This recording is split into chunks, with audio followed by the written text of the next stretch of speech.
Bueno muchachos,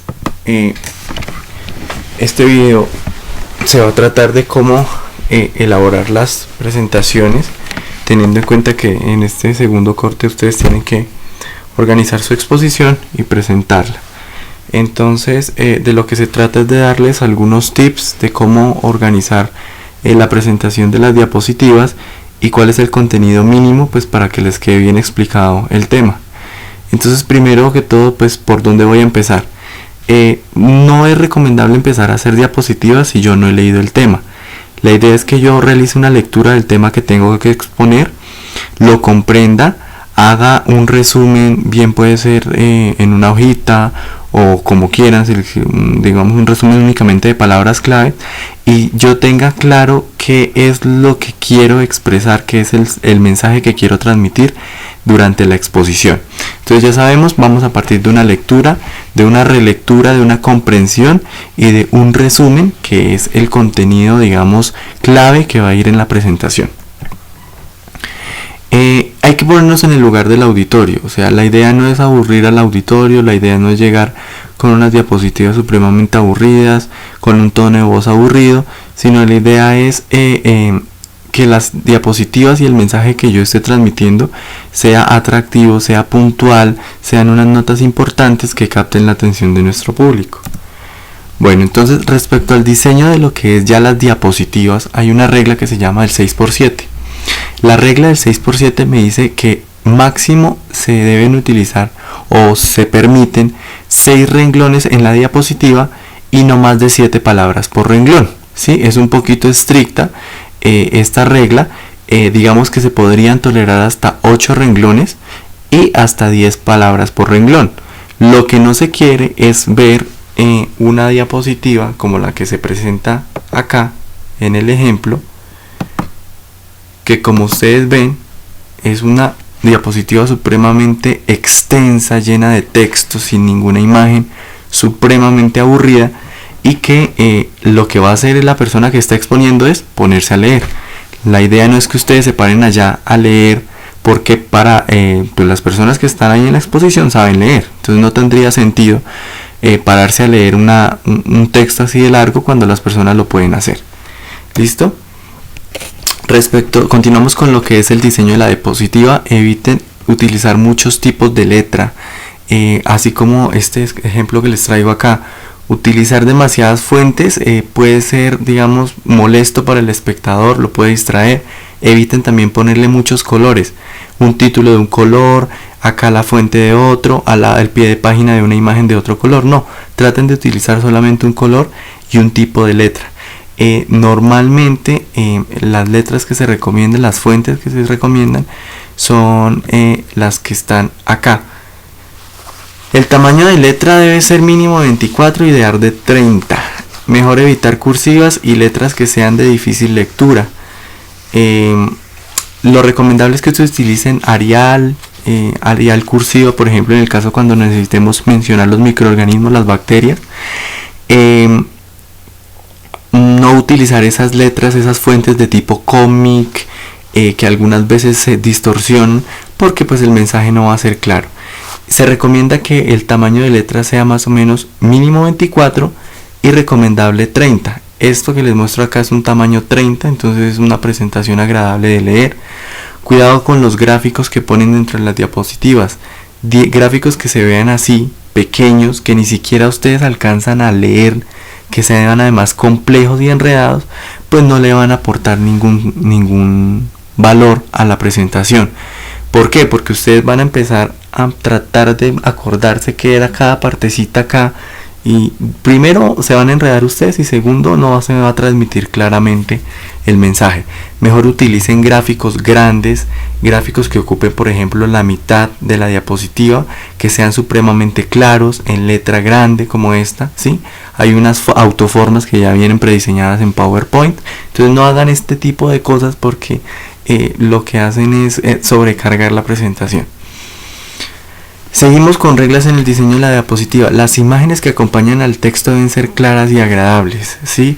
Se recomienda que máximo hayan 2 o 3 imágenes por diapositiva, ideal 1 o 2. No se quiere hacer un collage. No sé si ustedes han visto que Hay gente que pone acá hasta 6, 7 imágenes pequeñas y la verdad eso, lejos de ser agradable, pues distrae.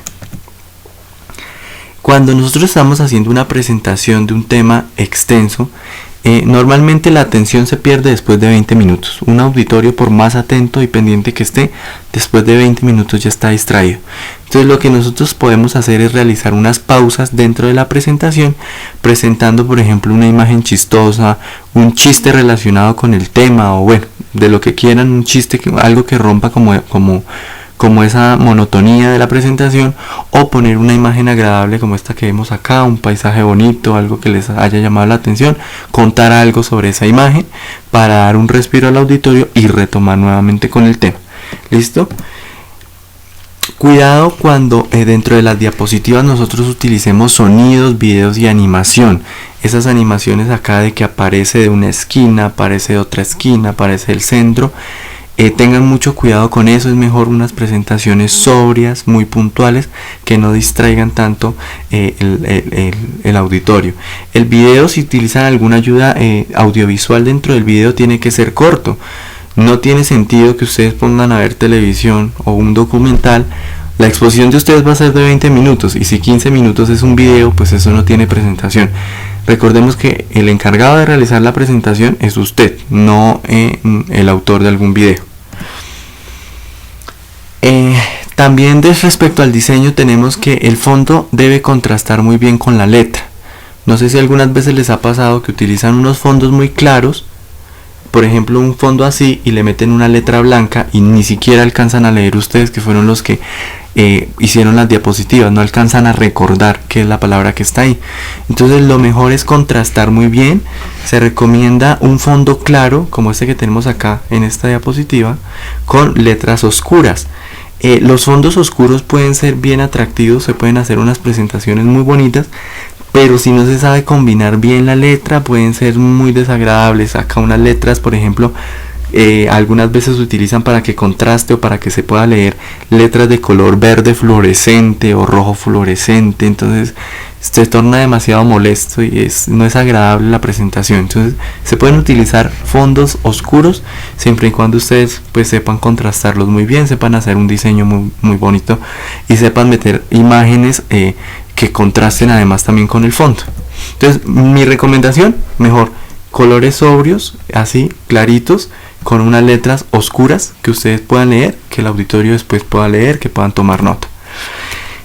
Respecto a enfermedades infecciosas, el contenido mínimo de la presentación pues que yo recomiendo es el siguiente. Primero ustedes tienen que mencionar los objetivos de la presentación o del tema que van a socializar. ¿Listo? Entonces una diapositiva es suficiente. Que ustedes digan objetivo general, por ejemplo, conocer todo lo que tiene que ver, digamos, el proceso fisiopatológico del virus de la inmunodeficiencia humana, por decir algo. Pueden meter varios objetivos específicos, como por ejemplo conocer la estructura del virus, cómo es la fisiopatología, cuál es el cuadro clínico, ¿sí? Pueden meter, o pueden dejar simplemente 3 objetivos así generales grandes que van a ser, digamos, las guías o lo que se busca con la presentación. Segundo, vamos a continuar con lo que es la definición. La definición bien sea de por ejemplo, qué es el virus de inmunodeficiencia humana, ¿sí? Tercero, la etiología. Dentro de la etiología pues nosotros vamos a tener las características del virus, por ejemplo si es un virus ADN, ARN, cuál es su proceso replicativo, sí, todas las características como tal del microorganismo. Dentro del cuarto punto, que es la epidemiología, se me olvida decirles, dentro de la definición digamos hay algunos virus que pueden producir cuadros clínicos que van por etapas, ¿sí? Entonces, o que tienen diferentes, por decirlo así, estadios. Entonces ustedes, si encuentran una clasificación de las enfermedades, ustedes lo tienen que meter ahí desde el principio. Bueno, respecto al cuarto punto, la epidemiología, entonces tienen que incluir dentro de esa epidemiología no solamente a nivel mundial, sino también tratar de encontrar a nivel mundial, a nivel latinoamericano, a nivel Colombia y a nivel Boyacá, cómo están las cifras respecto a la enfermedad que ustedes estén exponiendo o al microorganismo causante de enfermedad. Entonces para lo que es epidemiología colombiana y local boyacense, ustedes en la página del Ministerio de Salud van a encontrar un reporte semanal que se llama el CIVIGILA. El CIVIGILA tiene todas las enfermedades que son de notificación obligatoria. Ahí van a estar la mayoría de las que ustedes tienen que exponer. Entonces les recomiendo siempre que por ejemplo, en esta semana ya vamos en la semana 37, la semana epidemiológica 37. Entonces que ustedes entren a esa página y miren en cifras actuales y reales cuál es la situación de esa infección en el país. Ahí también se discrimina por departamento, siempre hay una tabla que dice por departamento se están presentando tantos casos, entonces para que ustedes tengan una epidemiología completa. Dentro de la epidemiología es importante incluir los factores de riesgo, es decir, las poblaciones que están en alguna situación de vulnerabilidad o propensas a sufrir algún tipo de infección. Entonces, dentro, por ejemplo, si estamos hablando de enfermedades virales y transmitidas por vectores como dengue y chikungunya, importante decir, factor de riesgo, que la persona esté habitando a menos de 1800 metros sobre el nivel del mar. ¿Sí? Cosas como esa que tienen que ver con la epidemiología son muy importantes relacionarlas. La fisiopatología ustedes ya la saben, se trata de mencionar cuáles son, digamos, toda la respuesta del organismo ante la infección o cómo se desarrolla la enfermedad desde el momento en que el virus va a ingresar al organismo. El cuadro clínico es supremamente importante que ustedes, si el virus, por ejemplo, produce varios cuadros clínicos, que ustedes lo tengan muy bien caracterizados. No van a meter 7, 8, 10 signos y 10 síntomas que no les van a servir. Traten siempre de buscar como los más frecuentes, los que son más usualmente encontrados en cada cuadro clínico. Seleccionen siempre 3 o 4 que sean supremamente claves. Por ejemplo, decir en el sarampión patognomónico, las manchas de Koplik en el paladar, ¿sí? Cosas así que ustedes digan esto es puntual, esto es clave, porque por ejemplo si ustedes algunos autores meten hasta 10 síntomas y 10 signos, después para estudiar la enfermedad les va a quedar muy difícil. En el diagnóstico importante que ustedes tengan en cuenta cuáles enfermedades sí requieren efectivamente un diagnóstico con ayudas, por ejemplo, como los paraclínicos, imagenológicos también, ¿sí? Todo lo que tiene que ver con diagnóstico paraclínico tienen que incluirlo ahí. Entonces ya saben, laboratorio, inmunológico, imagenológico, todo eso lo tienen que meter ahí. En el tratamiento también traten de ser muy puntuales, traten de verificar los esquemas actuales. En el Ministerio de Salud también hay guías que están actualizadas en las cuales ustedes pueden consultar cuál es el tratamiento que actualmente se está utilizando, porque si ustedes le dan en internet buscar tratamiento para X enfermedad, les van a aparecer 10.000 esquemas de tratamiento diferentes. Entonces siempre traten de lo más actual y lo más aproximado a nuestra realidad. En este caso, si hay una guía del Ministerio de Salud, ustedes la bajan y consultan bien cuál es el tratamiento. Respecto a la prevención, es importante que ustedes hagan 1 o 2 diapositivas sobre cuáles son esas estrategias de prevención de la enfermedad. Entonces, si estamos hablando de enfermedades virales transmitidas por vectores, entonces lo que es eliminar, por ejemplo, los depósitos de agua limpia, no dejar por ahí llantas, por ejemplo, floreros con agua en donde se pueda reproducir el mosquito, realizar una fumigación, digamos, regular, y ya. Importante que al final de la presentación ustedes propongan, si quieren, esto no es obligatorio, una actividad con el auditorio, una dinámica, por decirlo así. ¿Por qué es importante esto? Porque si ustedes desde el principio dicen, bueno, al final vamos a hacer una ronda de preguntas y vamos a hacer como un concurso, de pronto si pueden dar un incentivo, un dulce, cualquier tontería, eso va primero a mantener la atención del público, y segundo, es un proceso en el cual cuando se haga el concurso, cuando se hagan preguntas, se va a hacer una retroalimentación en doble vía. ¿Por qué? Porque ustedes van a darse cuenta si transmitieron un mensaje efectivo, y además el auditorio se va a dar cuenta también si comprendió lo que necesitaba pues entender de ese tema, ¿sí? Entonces es muy importante realizar siempre una actividad al final. Es muy chévere porque ustedes se dan cuenta pues que tanta atención les pusieron. Y además les sirve al auditorio porque si comparan bolas al tema de una vez, pues van a tener el tema listo casi que para cualquier tipo de evaluación. Estas son ya las reglas para el expositor. La presentación personal, pues no es obligatorio que se vayan de saco y corbata. Sin embargo, sí es recomendable. Yo no sé, digamos que uno tiene que desde ya empezar a acostumbrarse a vestir elegante, más cuando ustedes están parados frente a un auditorio. Digamos, estar vestido de una manera más formal que el auditorio indica pues que ustedes son los responsables de manejar ese tema, que ustedes son los que están a cargo en ese momento del tiempo que están ahí, digamos, socializando. Entonces sí es importante la presentación personal. Como les digo, no es que sea obligatorio saco y corbata, pero sí traten de irse lo más formales que puedan. El dominio del tema es supremamente clave. No hay nada más aburrido que una persona que se pare a hablar delante de uno y no tenga ni idea de lo que está hablando. Entonces, por favor, lean, repasen, practiquen la presentación con los compañeros de grupo.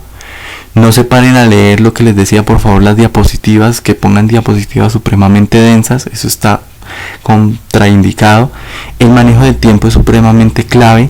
¿Por qué? Porque cuando se les acaba el tiempo, la docente les va a decir hasta aquí y punto. Y si les quedó por fuera, digamos, el tema completo de un compañero, pues ese compañero se quedó sin nota. Entonces ustedes tienen que practicar antes el manejo del tiempo. Si son 40 minutos para las 3 personas o si es media hora, lo que sea, tienen que ser muy puntuales. La vocalización es importante, no hablen en letra pegada, por favor no vayan comiendo chicle.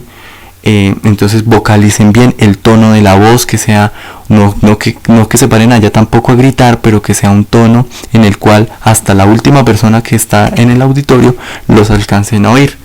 Cuidado con el uso de muletillas, todos tenemos muletillas, yo lo sé, pero es importante que empecemos a trabajar sobre pues cómo corregir estos defectos.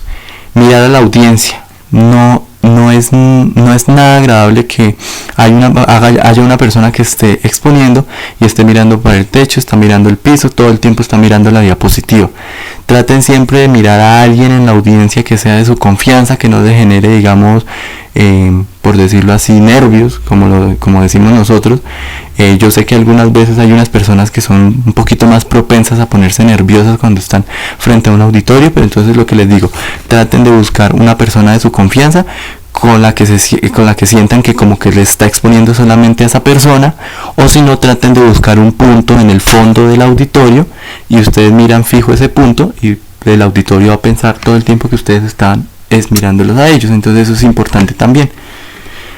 Muchachos, eso era todo, son unos consejos pequeños, espero les sirvan, los pongan en práctica y pues muchos éxitos en su presentación.